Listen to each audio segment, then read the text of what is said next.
తెలంగాణలో అధికార కాంగ్రెస్ ప్రభుత్వం రెండేళ్ల పాలన పూర్తి చేసుకున్న రాష్ట్ర ప్రభుత్వంపై బీజేపీ సమరశంఖం పూరించింది. ఇందిరా పార్క్ వేదికగా బీజేపీ ప్రజా వంచన దినం పేరిట భారీ మహాధర్నా కార్యక్రమాన్ని నిర్వహించింది. ఈ ధర్నాలో కేంద్ర మంత్రి Kishan Reddy, BJP chief Ramachandra Rao, MLA Venkataramana Reddy, MLC Anji Reddy, Komaraiah పాల్గొన్నారు. ఈ మహాధర్నాలో రాష్ట్ర ప్రభుత్వంపై ఛార్జ్ షీట్ ను బీజేపీ విడుదల చేసింది.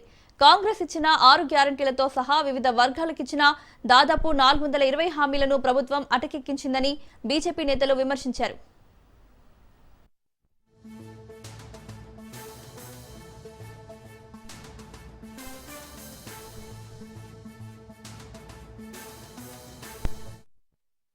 అనుకునే ఆ రోజు ఈ తెలంగాణ ప్రజలందరూ కూడా మా కుటుంబానికి బానిసలుగా ఉండాలనేటువంటి ఆలోచనతో ఆ రోజు బీఆర్ఎస్ పరిపాలన చేసింది. తెలంగాణ ప్రజలు విసిగి వేసారి ఈ యొక్క టీఆర్ఎస్ పాలన పోవాలని చెప్పి మరి ఆ రోజు మార్పుతో వస్తున్నాము, అనేక రకాల హామీలు ఇస్తున్నాము.